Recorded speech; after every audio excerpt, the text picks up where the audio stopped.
Kalau gue udah sukses, gue akan balas dendam sama itu orang. Kalau gue udah jadi, gue akan rendahin itu orang. Gue akan buat dia nyesel, dulu gak kerja sama dengan gue. Dulu gue tawarin barang ke dia, ditolak mentah-mentah. Waktu itu gue ngajak dia ketemu, jangankan mau, dibales aja enggak. Padahal gue tahu dia baca, dan dia temen gue. Keinginan balas dendam jika nanti sudah sukses. Rasanya pengen buru-buru ngebuktiin ke orang tersebut, lalu kayak ngomong di depan mukanya, lu dulu ngeremehin gue, makan tuh, lu sekarang butuh gue kan? Ego, ego, ego, ego. Saya pikir kalau punya pemikiran seperti itu, rasanya nggak akan bisa cepet deh majunya. Paling suksesnya ya udah mentok sampai di level tersebut. Agak susah untuk naik ke level berikutnya, karena pengen ngomong I told you dan memenuhi ego. Saya akan cerita satu hal. Dulu ini salah satu pabrik baju. 5 tahun lalu saya datang ke tempat dia. Ceritanya ingin buat baju lah saya di tempat dia sebagai anak baru.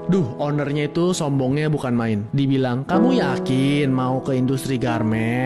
Susah, nggak akan kuat deh. Gak kasar sih, cuman tajem. Terakhir intinya dia nggak mau bantulah saya buat di pabrik dia. Dia bilang, kamu cari konveksi yang kecil-kecil aja dulu. Nanti kalau udah gede baru ke saya lagi. Kalau sekarang mah aduh ngerepotin saya aja. Habis itu saya pulang. Dan pas pulang juga karena saya nggak ada mobil, saya ke tempat pabrik tersebut naik angkutan umum. Dan dia tiba-tiba nawarin sih, yuk bareng saya yuk. Saya juga mau ke dekat stasiun itu, mau ke tempat tersebut. Bareng saya aja yuk, naik mobil saya. Ya udah, saya nurut kan, naik mobil. Dan saya ini masih inget banget, saya diturunin di tengah jalan. Enggak literally diturunin di tengah jalan sih. Misalkan dia mobilnya di sini, nah dia udah mau belok kanan nih, stasiunnya di sini. Kalau dia nganterin saya ke stasiun itu jauh lagi, bisa makan 10 menit lagi karena dia harus putar balik. Nah karena dia nggak mau putar balik, udah saya sebagai klien loh, calon klien sih, belum jadi klien, diturunin terus dia belok kanan tuh. Terus saya jalan dari tempat dia turunin ke stasiun tuh 2 kilo. Itu saya masih inget sampai hari ini tuh, masih berbekas di kepala saya. Ya udah, habis itu saya pulang naik kereta karena di luar kota. Di jalan kesel, kok gue kayak direndahin banget ya. Gue gak nawarin barang loh, gue gak jualan loh ke dia. Gue mau sebagai klien ke dia. Gue malahan mau kasih duit ke dia kan sebagai klien. Ya udah, fast forward 5 tahun kemudian COVID terjadi.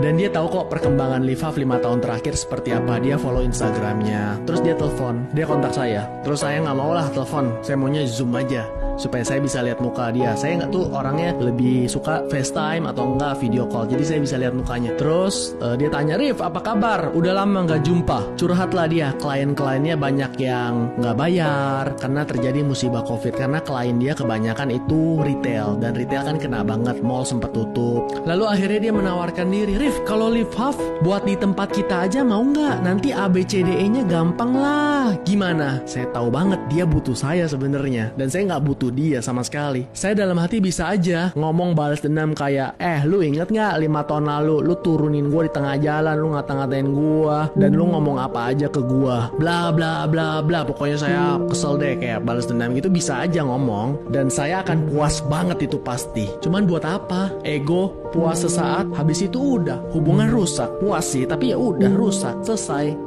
Saya juga sebenarnya butuh dia kok, walaupun gak butuh-butuh banget, untuk pabrik tambahan aja yang terpercaya. Apa sih moral cerita ini? Bukan soal jangan sombong, tapi soal diri kita yang sedang merintis karir. Saya gak salahin mereka ketika awal-awal tidak mau bekerja sama dengan saya. Saya juga mungkin kalau jadi mereka, kalau di posisi mereka nih yang gede, ngelihat saya 5 tahun lalu yang ke pabriknya aja naik angkutan umum, mungkin juga saya gak akan percayalah dengan diri saya 5 tahun yang lalu. Gak akan mau kerja sama, takut juga ditipu atau diapa-apain kan. Iya, mereka juga kadang ngomong baik di depan, tapi di belakang kita ngata-ngatain, bilang kita akan bangkrut 6 bulan lagi, atau kita akan bangkrut tahun depan.